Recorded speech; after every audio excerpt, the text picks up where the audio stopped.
could begin at the beginning.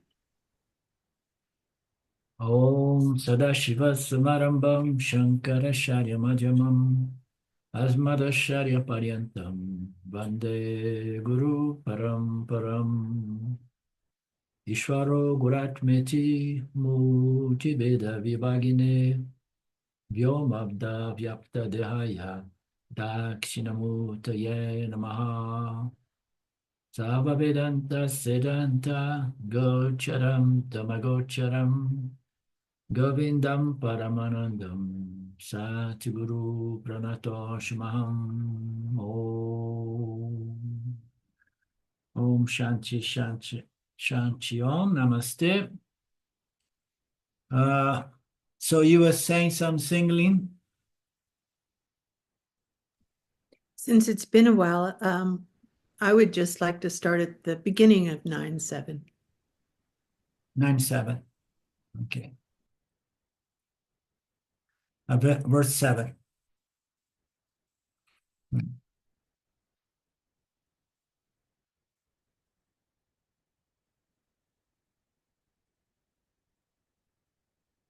Okay. I'm sorry. Hold on for a moment.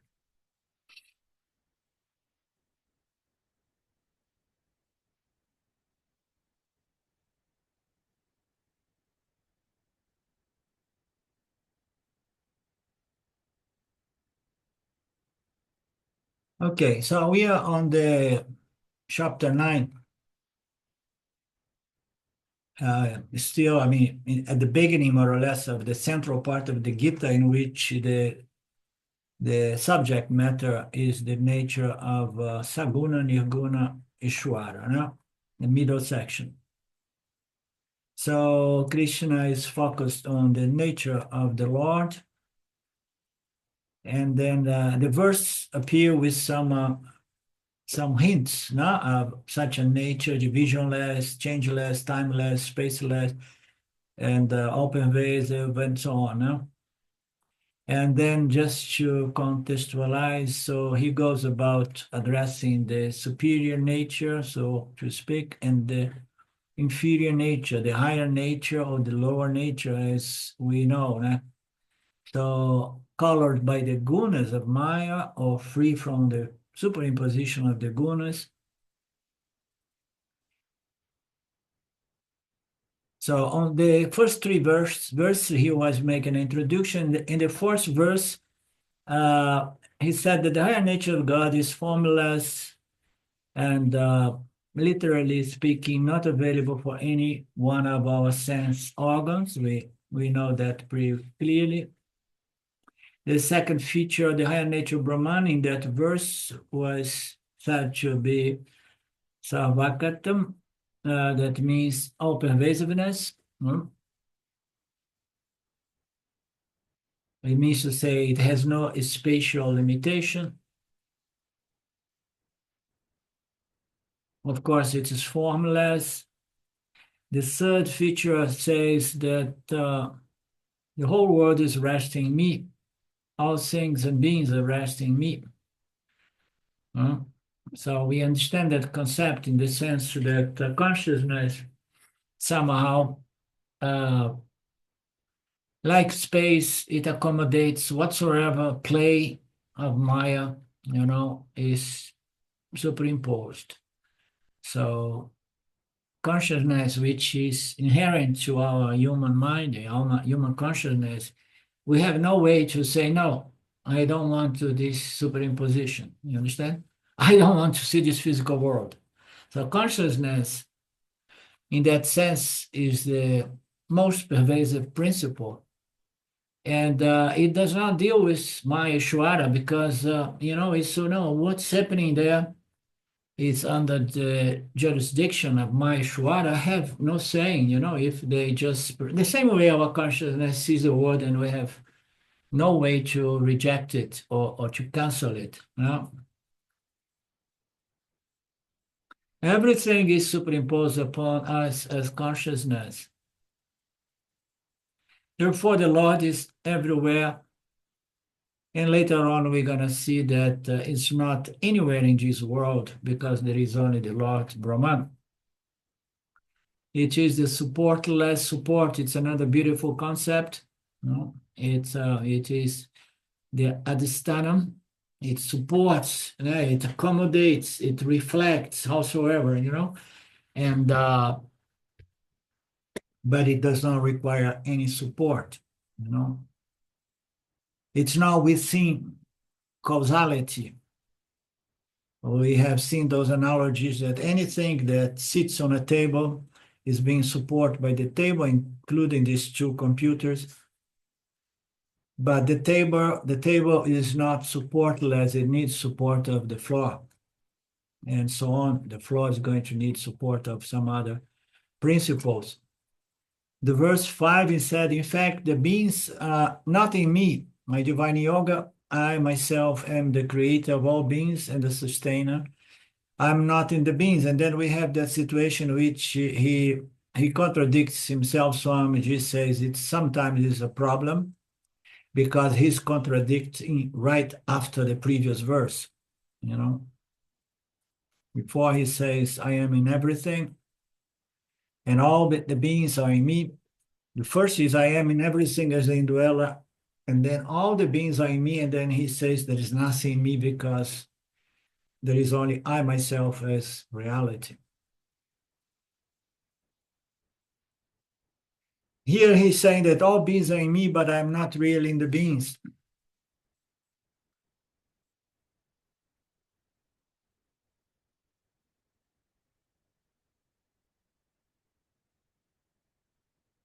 And then he says a lot of commentators, the Gita, analyze this contradiction.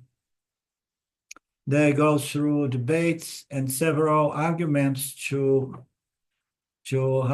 reconcile this contradiction. Shankaracharya comes at our, by the way, Mark, I began reading the book. I did not take with me the book you gave me on Shankaracharya. And I am enjoying it. Thank you. Appreciate it. Therefore, Shankaracharya beautifully resolves this contradiction.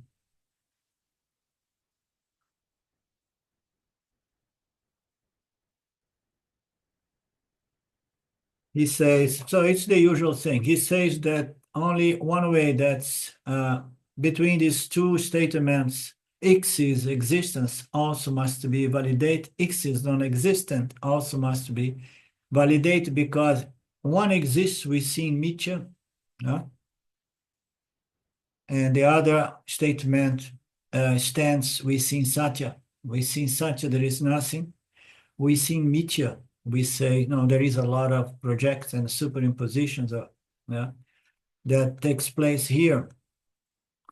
And we usually say enjoys a Mithya existence, a seemingly existence, apparent existence. Therefore, such a Mithya, understanding such a Mithya here is the key, and not making a confusion between them. It's available for experience, as we know. It's available as an appearance and experience. And it's real within Mithya. But once you stand from Satya, it's not real. Exactly like the dreamer sees the dream world and it's real as from the standpoint of the dreamer. But once the dreamer stands as the waker, the dream world is as good as non-existent.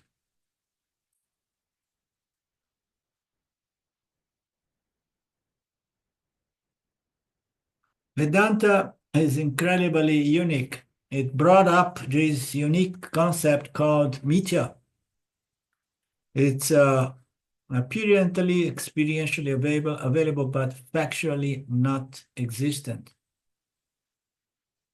There are many examples, as we know, that things that we experience but are not real, and we know are not real, and the most common, the most revealing is the dream state, of course. Right?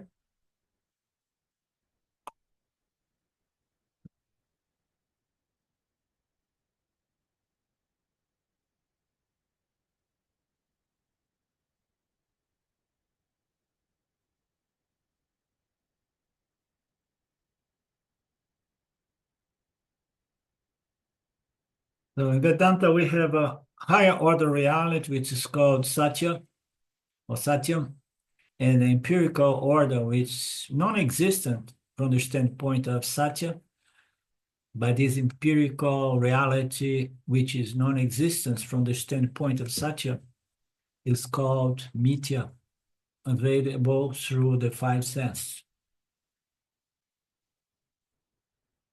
So in the same last verse, I think on one of these verses, Krishna was present another feature. I am the creator of the, I'm the creator, sustainer, and the destroyer. Yeah? I'm the cause of the appearance, I'm cause of the sustenance, and I'm the cause of the destruction. Same way the awaker calls the dream, you know, and he sustains the dream and he destroys the dream upon becoming the awaker back. The awaker becomes the dreamer, but the projection comes from the vasanas collected by the awaker. So the dream world comes out of the dreamer or the awaker. And the irony is, I create the dream world, and who is frightened? I myself get frightened, says the dreamer, which in reality is the awaker, because it says that only upon awakening.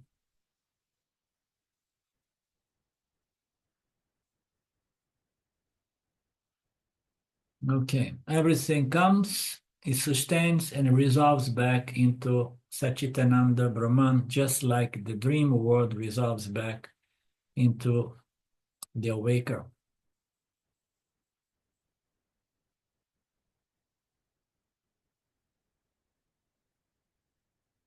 And it's really destroyed because once the dream is broken,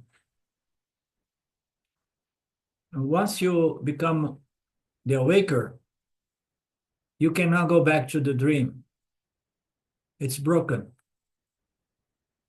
You destroy your own dream. Yeah? You project, you sustain, you destroy, and once it's broken, you cannot glue it together.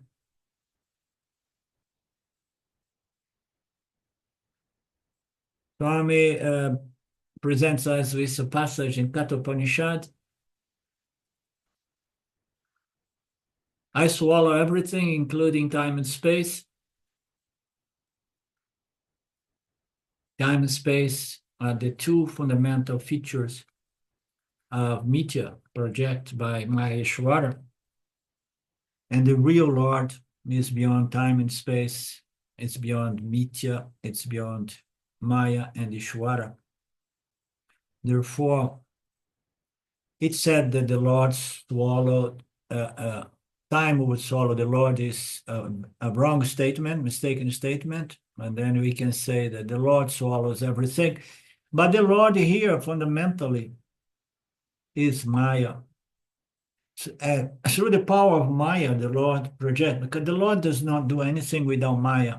No?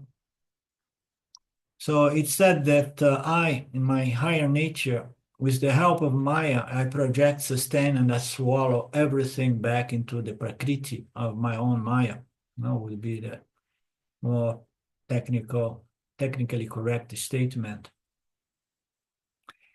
But my true nature is not Maya, Maya Tattvam. My true nature is Nirguna Atma, free of any attribute. Therefore, there is no question of any doing at my part. Without doing anything, without having any attribute, I allow the projection, sustenance, and destruction, everything through the power of my Maya. I, as Nirguna Brahman, do not depend on anything produced by Maya, but Maya and the entire cosmos cannot exist without me. I am free and independent of this world produced, projected by Maya Ishwara. Those are the statements that we need to bring it to the first person to the extent that we claim our nature as limitless Satchitananda Brahman, and says that without me, there is no Maya and there is no projection. I'm free and independent from Maya and this projection in my true original nature as Satchitananda Brahman. That's what is going to free us from the fear of losing one's physical body. To know that we are free and independent of this play of the gunas, because we are the supporter, the sustainer, the adhisthanam. This is a definition of Satyam. It's free and independent of Mithya. That's why we call freedom moksha. Freedom from what? Freedom from the belief of reality. Yeah? Attribution of reality to this Mithya order of reality. I am Satya. Mithya depends on me. I'm free and independent on Mithya. The dream cannot exist without the awaker. But awaker can exist without the dream. Very nice.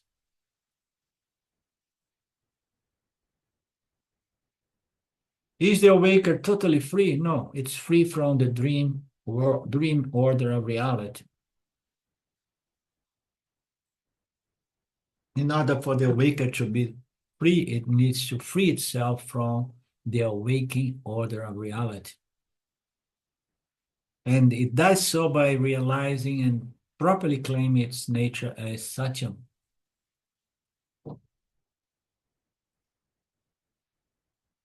Verse 6, we say, just as the great all-pervading wind is ever present in space, in the same manner all beings are in me. Does you understand, Arjuna? So, here he presents the wind, the air. Now, the air moves, the space does not move.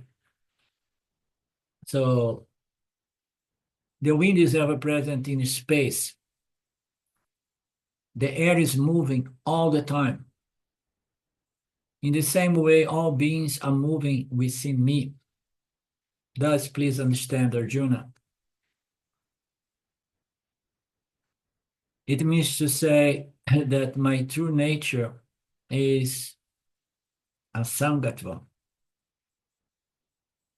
The fifth, he introduced the nature of non-association, asanga, which allows this freedom. The Lord's, the supreme Nirguna Brahman, untainted nature. Therefore, he was saying, I support the world without being touched by the world. The Lord is associated with the universe, and the universe is upon the Lord. Whatever impurities do not touch the Lord. So I want to remember here in which way he broke down into the air as the wind. Bhagwan is whole, the entire creation, which is full of problems. Don't tell me. Many people are there with the facts, with punya papam and all those things. Will it not affect the poor Lord? Krishna says, no. I accommodate everything, but nothing touches me. This nature is called asangatvam. No contact, no association, no involvement. And here Krishna gives the example of Akasha. Akasha is space as that which is not touched by air. The air as wind is going to move around space, but space as we know, it's a beautiful example. And metaphor or analogy to talk about Satchitananda Brahman. Therefore, Akasha space is the nearest example to explain the nature of consciousness or Brahman. The space also is formless, the Riyakshvara is formless, the Nirguneshwara is is formless, and so on. There is only one small detail when we compare space with Brahman. They are so similar, but Brahman has only not the Sat feature upon itself, the existing nature such as space, but Brahman has the Chit feature upon itself, a Chit nature, which is consciousness. Space is extremely subtle, yet it is a form of energy derived from the three gunas. By saying real, what I mean is the higher nature of the Lord is all pervasive. So the only difference, the only limitation of presenting space as Brahman is the Chit aspect of Brahman is not present, or it's not present as self-awareness. You understand? It's present in the jivas of all ranges, vegetal and so on. This sense of self-consciousness that allows all creatures around here to strive to survive and procreate. So it's not there in space. It does not have a subtle body to produce that. But it's the most fundamental element which unfolds the succession of the next four elements, accommodating all of them, remaining free from all of them. None of these elements that come down, is a self-conscious phenomenon. Self-conscious phenomenon is a configuration of the elements brought about by the Supreme Intelligence creating three bodies, and upon the middle body, the subtle body, there is sentience. But none of these elements by themselves produce sentience.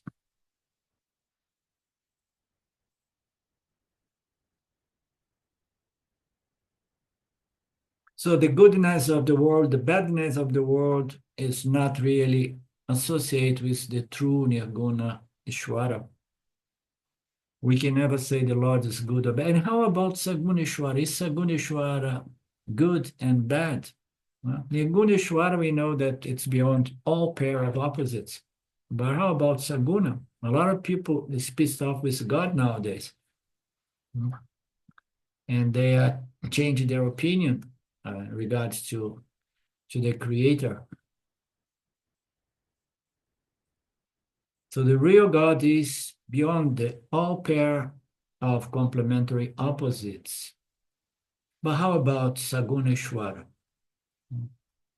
Saguneshwara is also beyond all pairs of opposites, because Saguneshwara is the system. It embraces all pair of opposites, but at the same time remains beyond the pairs of opposites, free and independent, because the pair of opposites is a phenomenon created by the human mind. The human mind is going to see things between good and bad, favorable and unfavorable, and then it's going to see everything in comparison to its opposite and gradation between and so on. So we project value, we project different sorts of values that produce different degrees of desires and fears, raga virtues.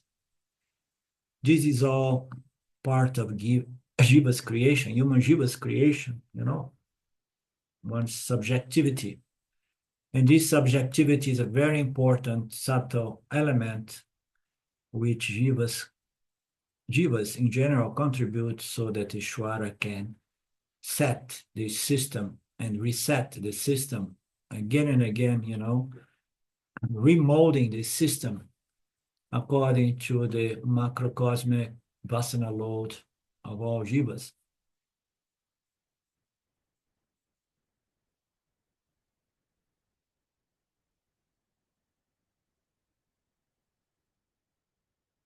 So the nature of the true Lord is beyond the five senses. He's talking about air and space, the relationship into air and space. The air is subject to be contaminated, but space is free and independent.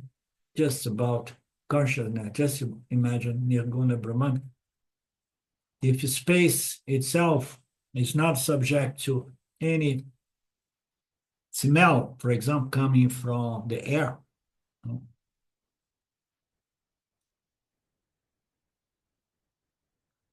Akasha does not become impacted by any smell. And how about Sachitananda Brahman? And this air moves around, carrying its fragrance, good and bad smells. I mean, have you thought about why I find this smell bad and why do I find that smell good? The teaching says that everything is value neutral. I mean, my take is that there is a collective consensus, and that is something related to culture, okay? I lived in some different cultures, and I could see a little bit of this. Some things you can do in India because everybody does, but if you do in the United States or in other place, it's offensive, okay? It is offensive. But in some place, there is a consensus that is normal to do, I think that it's also evolutionary biology.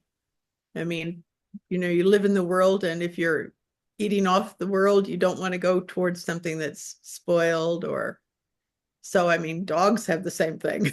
No. We're not that different, really. Yeah, I mean, that we is are. the intelligence of the body, mind, sense construct, which is the animals. The other animals are more intelligent. They know it more instinctively, So we have the intellect that sometimes messes up things. But generally speaking, why we find some people beautiful and some people ugly? Just imagine if there is an invasion of ETs in this planet, and we look at them and we find, oh, you are so ugly, and they look at us and say, ah, you are so ugly, So who is really right about that assessment?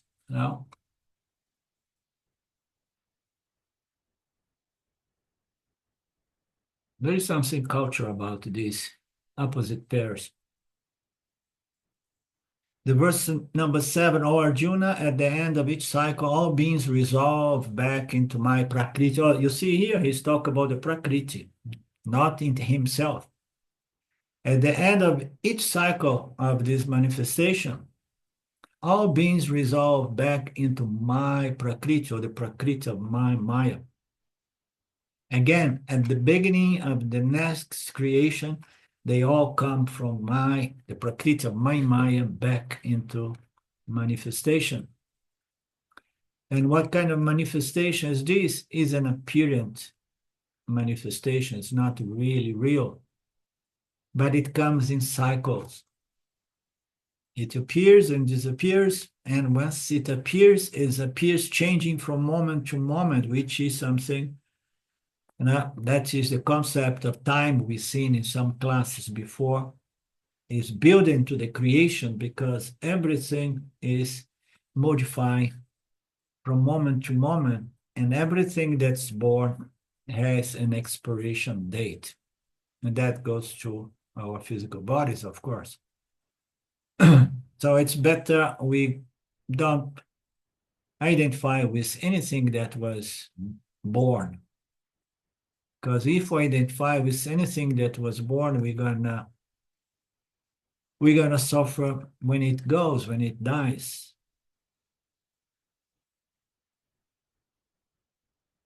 So the most important column of self-knowledge is to be at peace with this natural law that everything that is created is destroyed. Everything that's created is sustained and it's destroyed. Consciousness does not have an appearance. The body has an appearance in consciousness. If I stay as consciousness, I am immortal. The body appears as an instrument by which I can live, develop wisdom, self-knowledge, and understand the game of life.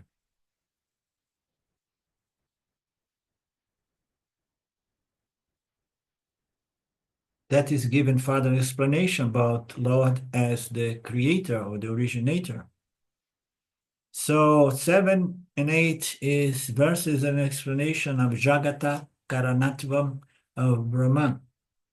So the cause of Jagat coming from Brahman. How does the Nirguna Lord create? He is the laziest person. He does not do anything, or she, or whosoever. I don't know how to refer to Brahman. So Krishna Ji says that before creation of this universe, the universe was already in me, in unmanifest form. So we have seen in Gaudapada Karikas attached to the Mandukya that there is no real creation. But at the same time, it appears from time to time because it rests, it resolves back into the Prakrti of Maya in a certain latent potential condition. Because according to the most fundamental physics laws, nothing can be created, nothing can be destroyed, Matter and energy, they are interchangeable. Matter is destroyed to become energy. Water is destroyed to become steam or vapor to come back as water. Therefore, even though God is omnipotent, even an ounce of matter cannot be created. So God does not create anything because it's impossible to create. There is just this mithya appearance in which things are matter is converted in energy and energy in matter all the time. And sometimes on the macro level, the whole thing, poof, disappears into the most fundamental energy, which is a Prakrti of Maya. Some tiny energy that contains the entire cosmos. So God being omnipotent could be a creator, but we have seen that God does not create because it was already created in the seed formation, the seed condition, latent, seed form, potential form, unmanifest form, just as the small seed of a tree. Just as a child developing from, the small little meeting between the spermatozoid and the egg of the mother. So we are proud to say, Jesus is my son. And I wonder how can this big person nowadays have been fit in my belly. Such is the design of this intelligent creation. Everything is contained in this seed. They refer nowadays to DNA.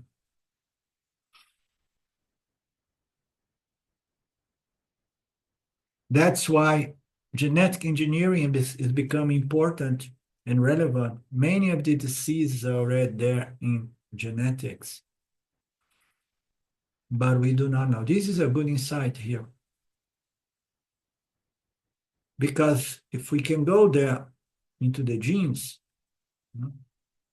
and understand what is already there potentially to come in the future. You can avoid certain disease, before they manifest. I don't like much the idea of messing up with this design of creation, because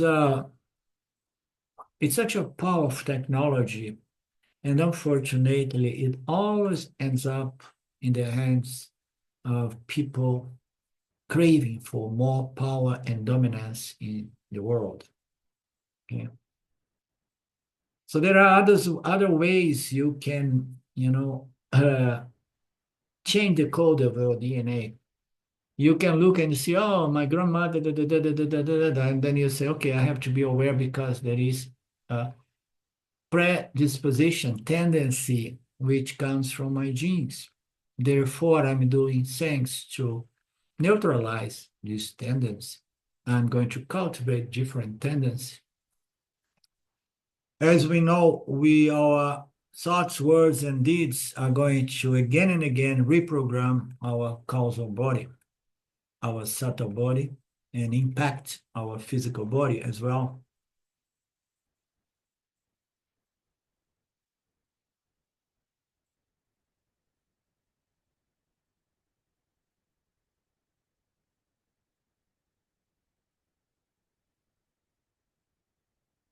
Therefore, likewise, Krishna says all the details of this universe is already coded in me, in the Prakrti of my Maya. That unmanifest universe is called Prakrti or Maya. World in the seed formation or condition, potential form. You may call it energy. We do not mind, and this unmanifest universe evolves into manifestation. We have seen this in the previous chapters as well. The word comes to manifestation from the unmanifest and return to the unmanifest.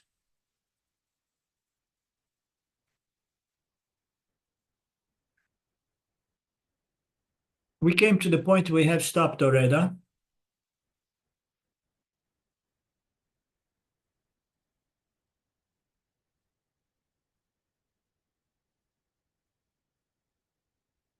The word comes to manifestation, and again, it resolves back into the unmanifestation, like the lub-tub of the heart, the creation of expansion, contraction, unfoldment, and foldment. If you wonder whether it is possible, you can extend it to your dream world. Very nice. It extends itself to appear as the dream universe, and that resolves back into the mind.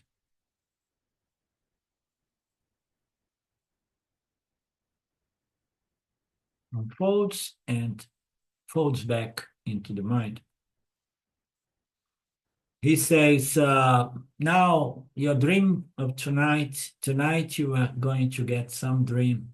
I hope that you are not dreaming here during the class, but tonight you're gonna dream. I have been dreaming a lot. I moved away from my natural habitat here, environment, into a different environment, dealing with different kinds of minds as well. And I come back here and I realize that my mind somehow is producing some kinds of dreams that I was not used anymore. We are so vulnerable to these impacts. Everybody, Nietzsche is impact everything, even the mind of Yanni. Not that Yanni is going to forget its true nature, but it may have some weird dreams. Everybody gets dreams. Some get good, some get bad. Some people recognize the dream. Some people do not even remember the dreams. But they scientifically proved that dream is universal. And some long time ago, I heard that dream is absolutely necessary. And there is a good insight there, because when you dream, you release some energies, you know. You need to release some energy, some conflicting energies, or some toxins, you know, that you collect, or something like that. At the time, people were saying maybe it's even more important than dreamless sleep. The dream is important to throw out some things from the unconscious mind so that you can be a little bit lighter. Now, what is the dream? All the dream that you have are nothing but impressions that you have gathered from your interaction with the waking state, or waking world, Vyavaharika. You will never dream what you have never experienced. So simple, huh? It's I used to present it. It's a recycled material. You live in this physical material world. You're going to collect subtle impressions.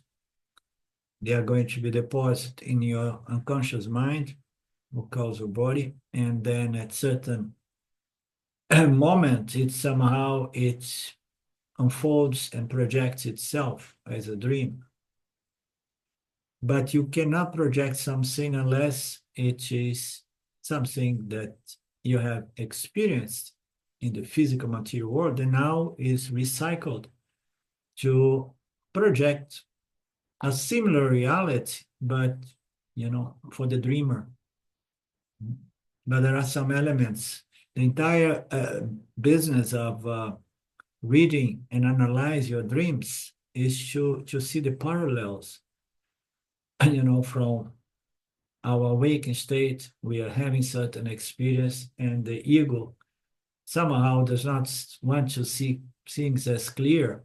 And then the dream world, if you are objective and if you remember, if you take notes, you can see things without the ego being there, avoiding seeing it, you know, because it just, once you know that anything you dream is about you, of course.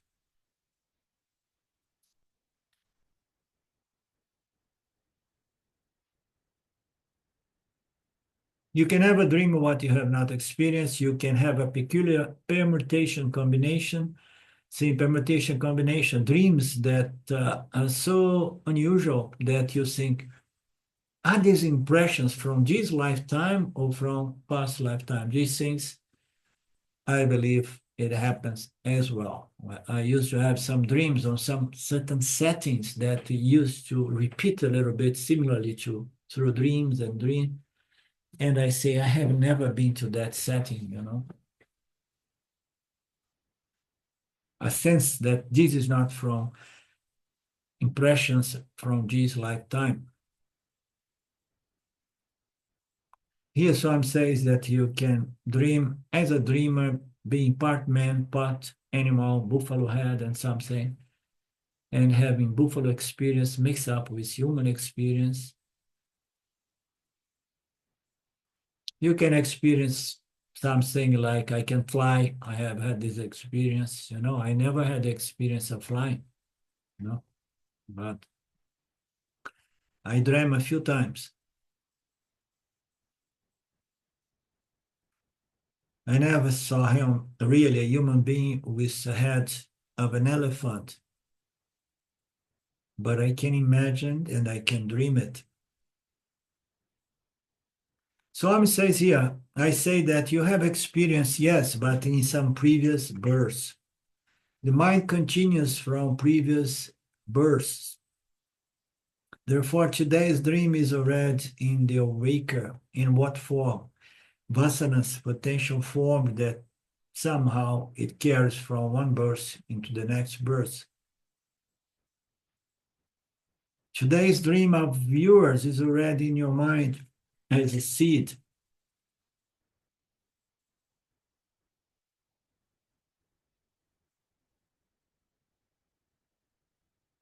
what Swami wants to say is that our dreams are potentially there all the time in you, the awaker. Similarly, the dream-like world is in Brahman in unmanifest form, which is called Maya or Prakrti. So as I often say, I don't know how to dream because I don't know nothing. I don't know how to do anything. We say, oh, I project the dream. Say, you project nothing. There is an intelligence that does that for us for some purpose, maybe, possibly. Everything has a purpose. So it's all there, potentially existing, everything. So it comes with my vasana load, with my all the material contained in my causal body, in my subtle body. It's already there. We bring those things with us, including our spiritual vasanas. So how about Brahman? Brahman says that everything is in me, but, I'm not in anything. The entire cosmos is in Brahman, likewise, as a dream, as a potential seed of a projection of what we call the cosmos, the material physical universe, which is just a projection, dreamlike, standing in Brahman as Brahman. This is due to the power of my Maya, or the Prakrti of my Maya, that which holds the unmanifest seeds of the cosmos. But the difference is the dreamer and the awaker, it happens every 12 hours, and the creation and the pralaya, they say that is millions or billions of years, So I don't know about that, but there is an analogy there, and science begins pointing out to the fact that the universe has an expiration date as well. So it seems if everything contained in this cosmos has an appearance and disappearance, so it's bound by time, it's limited by time. So the entire manifestation must be as well bound by time. And that's what helps us to understand the logic. Yes, of course, there must be the origination sustained by laws and principles for howsoever long period of time, and the destruction, which is not a destruction, but it's a conversion back from matter into the most subtle energy called Prakrti. Krishna says, in my presence, the whole creation rises and resolves. He says, Konteya, Arjuna, another name of Arjuna. I can't believe it. How many names Arjuna has? The whole creation rises and resolves in me. Are you listening? Are you awake? So he's addressing to see whether Arjuna is awake or he's already into dream-like sleep. Because for Krishna, there is only one student in front, which is Arjuna. So here, some of my students are sleeping while awake. I do not have to bother. At least I hope some of you are awake and listening. But it could be that some of the students there, if Swamiji talks to a crowd of 100 people, some people may be napping, because Indians, they are so good with having a nap every time they sit down.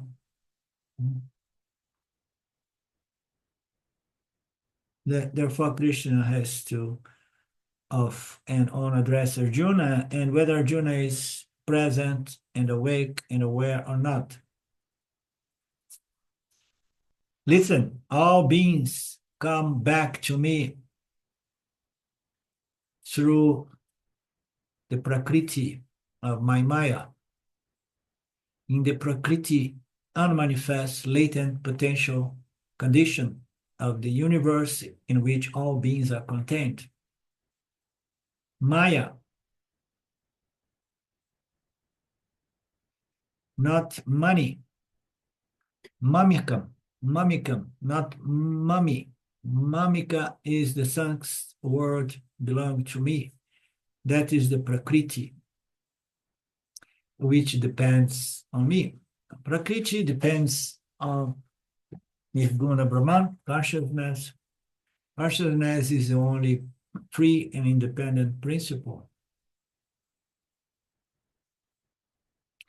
Just as the manifest dream is dependent on the awaker, and the awaker is free and independent of the dream world, similarly, the unmanifest dream vasanas of the entire universe, the samskaras on the macro level, they depend on the awaker. So on the macro awaker, all the vasanas, all the tendencies, all the seeds of this universe is contained. When we see that the vasanas, the mind of the jivas are putting to the field all this material, this samskara, this vasana, this raga dvesha, desires, fears, and so on, we are seeing that more on the mental level. But the physical reality is nothing but a service that Ishvara does to allow us to get what we want, That's why I like to say Ishvara is receiving this vasana load of all jivas and is reshaping this vyavaharika from moment to moment so that we can go for what we want until we understand that we are purna and we don't need anything as a means to get fulfilled. Just as the manifest dream is dependent on the waker, the unmanifest macrocosm dream of all vasanas depend on me. The imprint vasanas and or sanskara also depend on the waker, so the imprint becomes dream, dream again becomes the vasana. So we have vasanas, we have these impressions. The impressions project themselves as a dream world. And then what happens to the world? It shrinks back into one's vasana. We say, no, I hope that I got rid of that vasana. No, you get rid of that vasana in the awakened state. In the awakened state, you can reform or re-educate or cultivate certain vasanas that are going to offset or neutralize those other vasanas. And then if you have spiritual vasanas dominate your mind, you may have some spiritual, beautiful dreams here and there, such as dreams. What does that mean, Arlindo? Does that mean that we are reinforcing the vasanas in their dream state?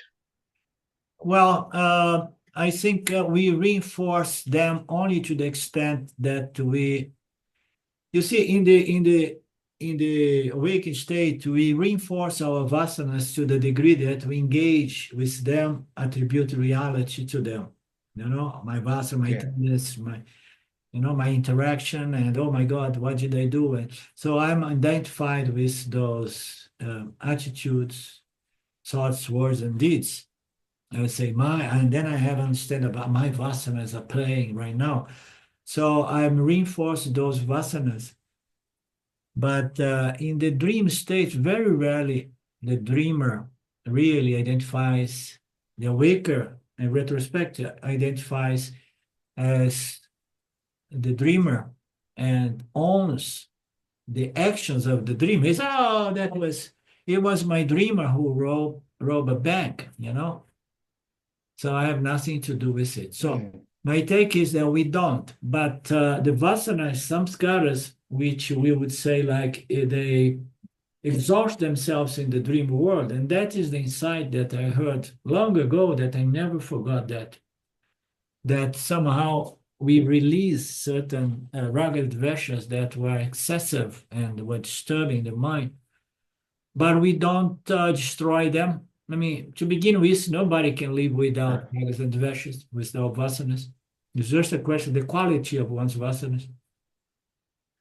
But we don't want to reinforce, the attribution of reality to those tendencies that manifest as attitudes, thoughts, words, and deeds, to the point that say, this is my karma that came from my vasanas and so on. So we need to break this identification with karma altogether. And we do this practicing the Didhyasana. We do it assimilating, Understanding is everything, breaking this identification with the body, mind, sense complex. So you can say, I'm not a physical body. Okay, I'm not my pranas. I'm not, my thoughts. I'm not my mind. I'm not my intellect, my notions and this and that. And then you go into the causal body, and then you need to have a profound understanding to say, the vasanas do not belong to me either, because I stand as Satya, as Brahman, in Brahman, So that understanding has to create roots to offset any residual attribution of ownership to those tendencies, those vasanas, you understand? And all of that can only be done in the awakened state. In the awakened state, I have to be cultivating and producing new vasanas through the Shravana, Manana, and Nididhyasana of the Upanishads.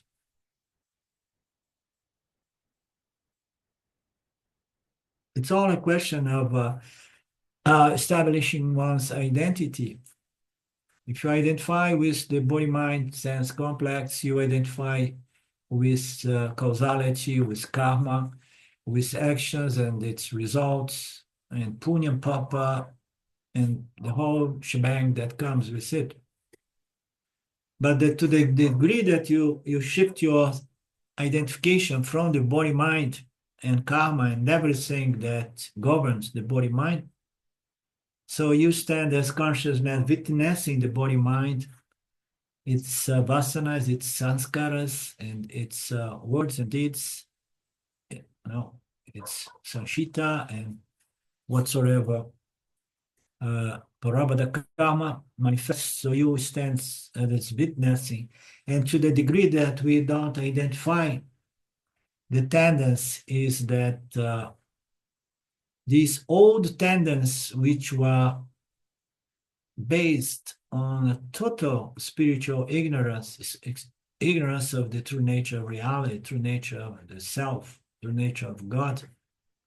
So those tendencies, those vasanas, they are pushed away from new vasanas based on this wisdom revealed by the Upanishads. So the more we create these vasanas, the more these vasanas of light are going to dispel those vasanas of darkness, which goes to ignorance of the true nature of the self. We do that in the awakened state. It's a very complex process. Very few people want to really engage it. The point here, you're going to say? It's a moment by moment discipline in a sense, because it looks like from what you're saying that it's an either or. Either you're reinforcing your vasanas through that identity, or you're dissociating from them. Yeah, absolutely. So everything that appears as a tendency or as a thought, and then we manifest as words and actions, anything, we have the option, to see these things objectively and not own anything, this is the system Ishvara playing at the micro level as vasana that appears as tendencies, which appear as thoughts, which appear as attitudes, words, and deeds. And there I am into the cycle of karma. So the whole key here is redefine yourself as consciousness. And then as you do not claim aham, body mind as me and my karma and my vasana and my samskaras. Because if we identify immediately, we're going to experience what? We're going to experience shame for certain tendencies and actions and pride for some others. You understand? So we need to go beyond that by standing or establishing our identity in consciousness as consciousness. And then, only to that degree, we stop feeding or nourishing those vasanas as my vasanas, my mind, my karma, mind. You see, mind. No? Ahamkara, mamakara, my vasanas. It seems so universally intractable that you can't have anything but compassion for all the mess in the world. I mean, it's Ishwara. You don't have to save it. It's already saved. Yeah, it's a mystery. We can't understand why we live in a planet dominated by so much ignorance. I'm reading this book that Mark gifted me when he came here, and it talks about how bad things were already 1,300 years ago, 2,000 years ago. It was a mess. You know, even India's culture, spiritual culture, was being damaged and, messed up with some other notions, such as Buddhism. You understand? And Shankaracharya came to try to make things right again. With great love and compassion, he was, reigniting the lights of the teachings of the Upanishads to dispel confusion. Nowadays, there is confusion, spiritual mess. There are imposters all over the place offering false promise, shortcuts. I'm a guide, I'm going to take you here. It's a mess. But it was a mess 13,000 years ago. It was a mess 2,000 years ago. When it began being a mess, it was always a mess. We don't know, And then I come with this joke that maybe it's a mess here, but there are some better planets. Yeah? Who knows? There are better physical, material universe in which some living intelligence organisms develop to become self-conscious and to follow at least Dharma, to live in harmony with other beings and the environment, at least that, leave alone self-knowledge and moksha. So the scripture says, yes, there are some different yugas, but reading this book, I become aware that it was already a mess 2,000 years ago or before, who knows. This is a very nice, they imprint the vasanas, they become the dream, and the dream again resolves back into its vasanas. But you see, I think I shared with you guys a dream I had in Pune when I was living there. When I just got to Pune, 1987. And I was coming from a very, very difficult environment in Hamburg, in Germany. I was working so hard, send some money to Brazil, and trying to save some money to go to Pune to enjoy time there with the guru and the ashram and everybody else. But meanwhile, I was drinking too much champagne because I was running a restaurant. I was going to discotheques and I was having all kinds of experience. My mind was really, there was a moment that I said, oh my God, I'm never going to get out of this mess now. I came here to make some money to go to Pune. And then I gathered myself, I said, now I'm out of here. And I left that behind. Of course, I brought with me a mind that was deeply disturbed by my lifestyle. And in that somehow state of mind, I emerged into an environment that was very sattvic, because on those days we have two satsangs, two darshans, as we used to call, one early in the morning and one late afternoon. And the environment was very sattvic. So now I have my mind with a lot of conflicting energies, impressions, and I go into a very sattvic environment. And then out of the blue, I had a projection of some vasanas in which I was being tortured to death in a place which was a desert by 3-4 people. You understand? So that vasana played out so strongly that I stayed physically ill for almost a month, because it took me a few minutes to understand what was going on. I was living again that experience of being tortured to death. And that has messed up my entire body, contract everything. I had to do a lot of treatments to be able to walk normally again. So that dream, that vasana, I think it was exhausted.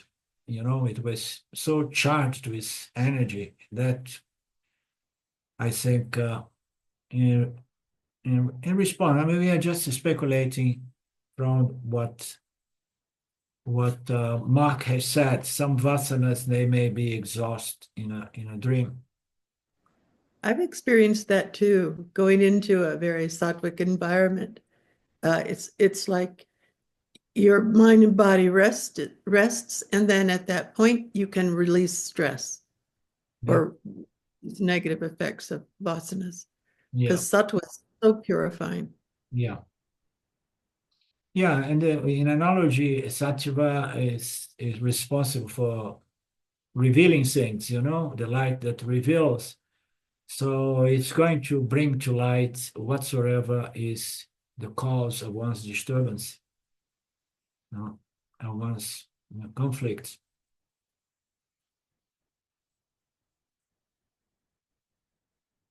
Nice. So we end up having a good satsang.